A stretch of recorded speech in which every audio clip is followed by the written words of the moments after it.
not a violin, not a keyboard, not a pipe organ, but it sounds like all three and runs on a crank. This is the Hurdy-Gurdy, a mechanical string-powered instrument that creates music by spinning.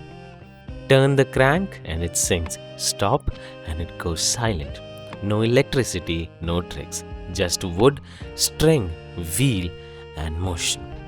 Welcome to Hidden Harmonies, JollyGul's rare musical instrument series, where we discover the most unique and rarest instruments across the globe.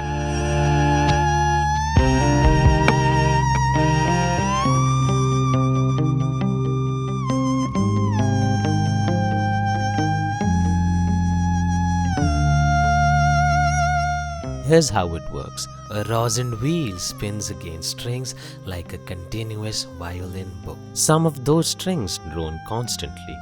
Others are melody strings played by pressing wooden keys that push tiny wedges or tangents against them.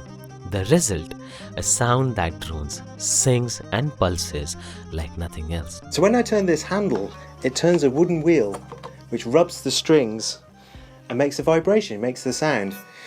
Some of the strings just play one note called a drone note, a little bit like the sound of a remote control drone going overhead.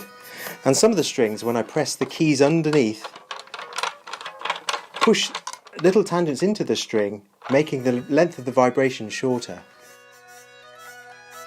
And one piece of wood jumps up when I turn the handle really quickly,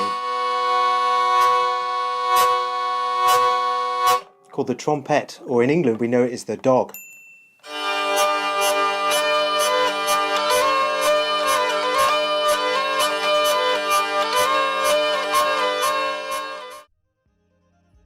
The Hurdy-Gurdy started in the 10th century Europe. Inside medieval monasteries, monks developed a peculiar device, the organistrum, a massive two-person instrument. One turned a crank, the other pressed wooden keys to change pitch.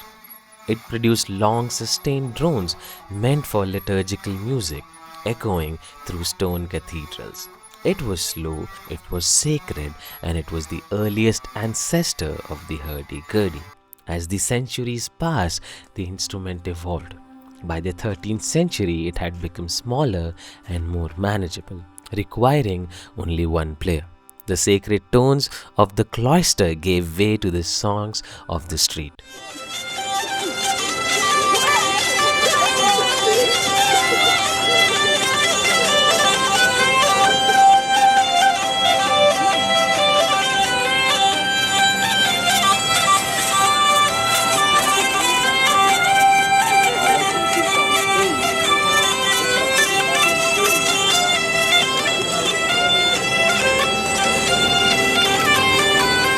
At one point, French aristocrats were obsessed with it.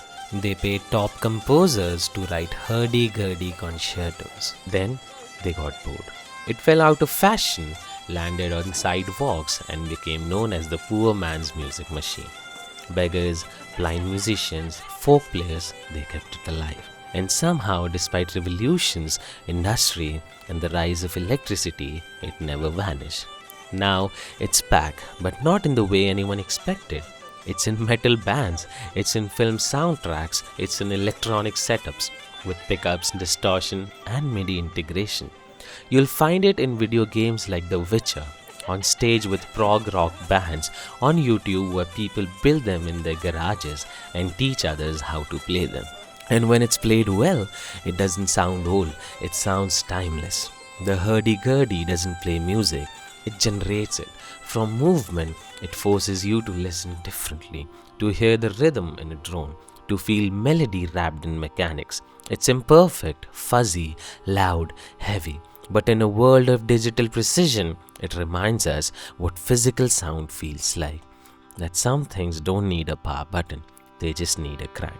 The Hurdy-Gurdy never asked for fame. It never chased trends. It just kept turning and turning and turning. Crank, hum, repeat.